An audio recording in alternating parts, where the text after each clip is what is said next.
por distintas razones, hace poco tuve la ocasión de hablar con varios conversos al catolicismo y ellos me decían, cada uno me contaba sus historias de qué denominación protestante venía y cómo habían decidido ser católicos. Uno de ellos venía de la iglesia bautista, que es muy grande en Estados Unidos, ¿no? Especialmente en el sur de los Estados Unidos, que luego había decidido volverse ortodoxo por el tema de la liturgia.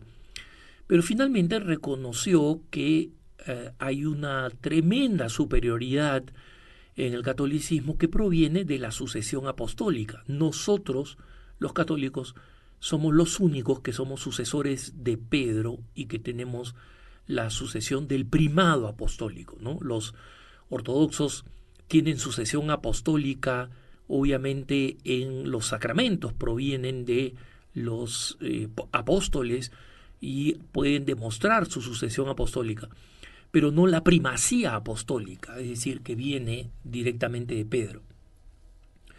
Otro hermano, en cambio, me hablaba de su peregrinación de una iglesia evangélica no denominacional. Cuando se iba mudando en Estados Unidos, iba buscando una iglesia evangélica no denominacional. Él había sido creado cristiano, digamos, simplemente creyendo en Cristo, creyendo que los principios de la Biblia son los que tienen que ser seguidos, con una formación no liberal, digamos, como existen muchas denominaciones cristianas decadentes en Estados Unidos y en Canadá, ¿no?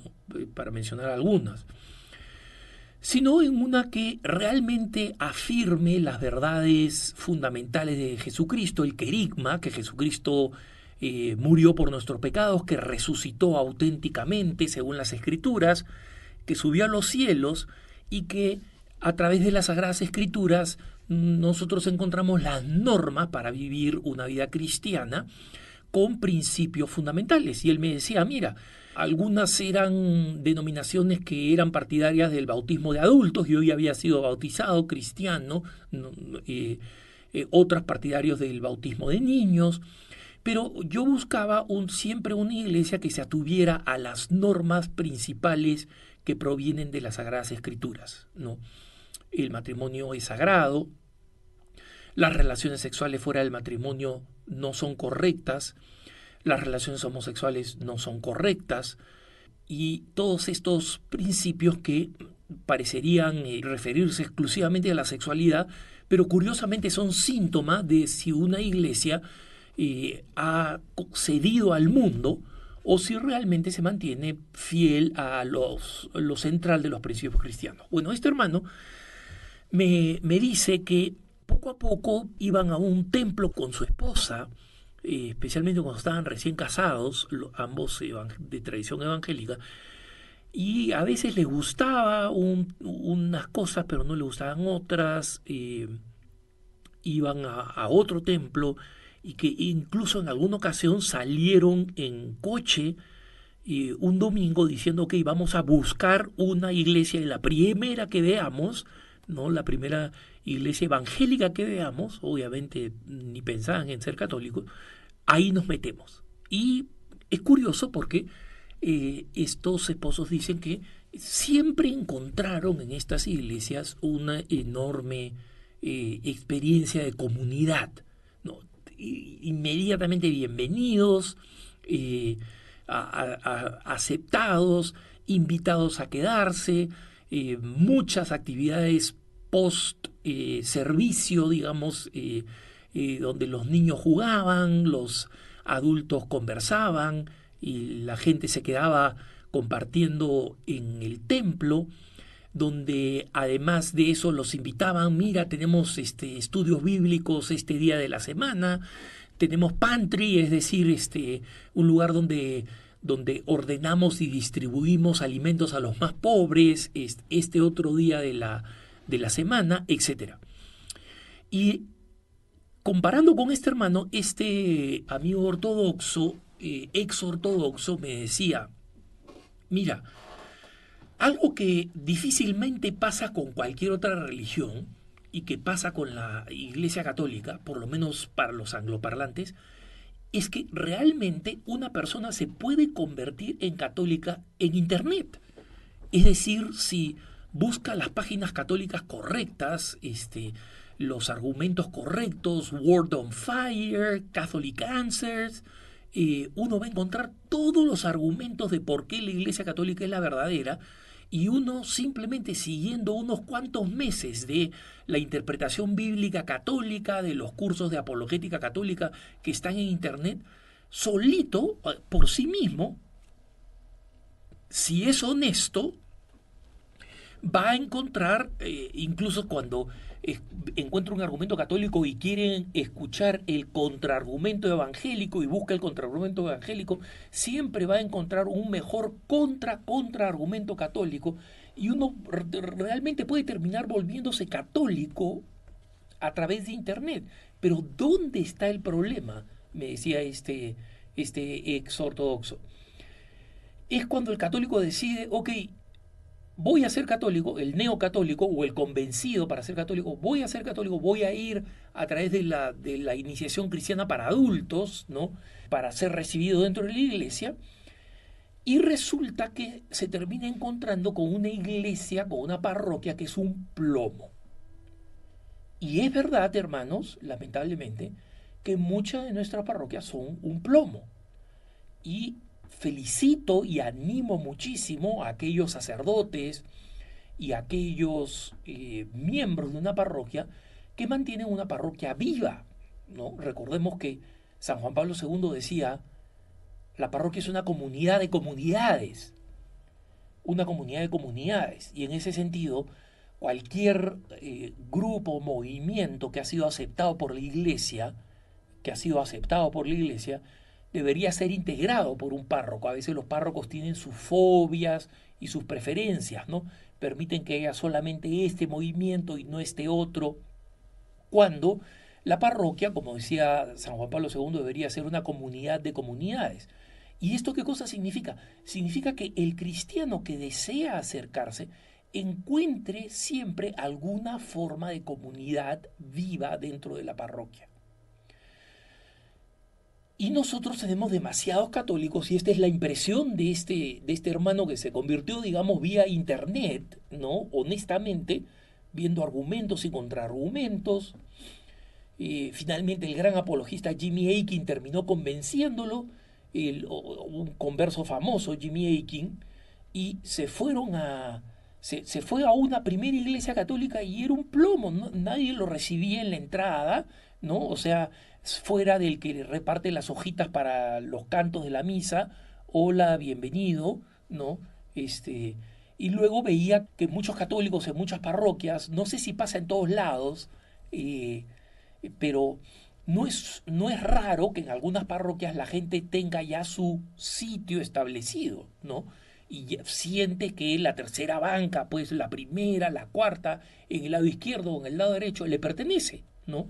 Y cuando llegan, usualmente llegan temprano para tomar su sitio, el sitio que creen que les pertenece, y cuando llegan y la encuentran ocupada de otra gente, se enojan. Y no solamente se enojan, sino que dan miraditas hostiles a las personas nuevas que sin saber llegan y se ponen en una banca, pues, donde quieren participar en la misa, ¿no? Los párrocos, por lo menos acá en Estados Unidos, advierten constantemente a la gente, por favor, recuerden esos católicos que vienen a misa solamente en Navidad y en Pascua. Queremos que se conviertan en católicos de misa semanal. Entonces, si alguno de ellos toma su sitio, denle la bienvenida, no los miren feo, ¿no? Que es algo que lamentablemente pasa y que es bastante anticristiano, ¿no? ¿Cómo puedo mostrarme hostil, mirar feo a una persona y después participar en la Eucaristía? No entiendo cómo, ¿no? Pero el tema de fondo, hermanos, es este concepto de San Juan Pablo II, comunidad de comunidades.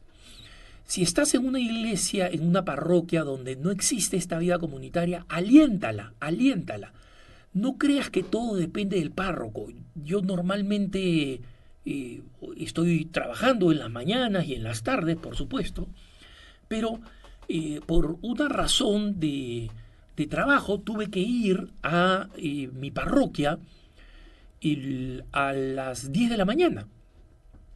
Y supuse que a las 10 de la mañana sería pues una mañana lenta porque la última misa de la mañana es a las 8 de la mañana. Y de pronto en los salones parroquiales, en un salón parroquial muy grande, vi a varias mamás con muchos hijitos, ¿no? O sea, había por lo menos unas 4 o 5 familias de mamás con sus hijitos que estaban haciendo homeschooling, que les estaban enseñando ahí, y que en vez de tenerlos en la casa, los traen a la parroquia, que es un ambiente más grande, es un ambiente más libre, donde los niñitos tienen más espacio para correr, porque el salón parroquial es grande, y donde además las mamás pueden terminar el día o comenzar el día entrando con sus hijitos, incluyendo bebitos, al Santísimo, ¿no? Entonces, hay comunidad.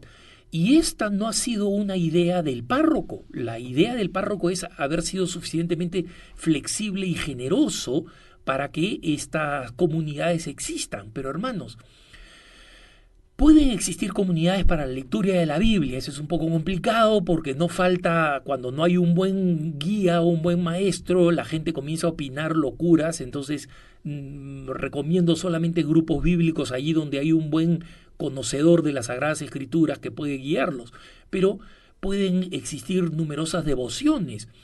Pueden simplemente prepararse con las lecturas bíblicas que vienen el domingo siguiente, ¿no? Y para familiarizarse con ellas, leer buenos comentarios bíblicos, es decir, tener una buena conducción. Aceptar grupos como aceptan en mi parroquia de alcohólicos anónimos, ¿no? Pero las personas que están buscando distinto tipo de ayuda pueden encontrar allí en la parroquia esta vida comunitaria. En mi parroquia hay Caballeros de Colón, yo soy uno de ellos. En mi parroquia hay la Sociedad de San Vicente de Paúl. Están las esposas de los Caballeros de Colón. Existen grupos de formación de confirmación con jóvenes, y a los jóvenes les conceden varias horas, no solamente existe el curso, para que los jóvenes se entretengan, se relajen, bromeen, encuentren un lugar de bienvenida. Pero, hermanos, tengamos presente eso, tenemos que crear comunidad en nuestras parroquias, tenemos que crear comunidad, especialmente para que las familias tengan recursos. Una familia católica numerosa es una familia en riesgo de la ola de secularismo que se nos viene encima y que ya está encima. Y la parroquia tiene que ser un lugar donde estas familias se encuentren, articulen, compartan, participen, se ayuden, consulten, se apoyen mutuamente, se apoyen en todo sentido, espiritual, anímico, psicológico, afectivo, material. Pero es urgente que nuestras parroquias se conviertan en auténticas comunidades de vida. Y el párroco es importante para ayudar a que esto suceda, pero el párroco no va a crear esta comunidad si los laicos comprometidos no comenzamos a traer propuestas de múltiples formas de encuentro para que muchos apostolados se multipliquen en el seno de la parroquia, y sobre todo para que las familias encuentren el apoyo y el respaldo que necesitan para enfrentar la ola antifamilia y antife que está creciendo en el mundo. Que tengas un buen día.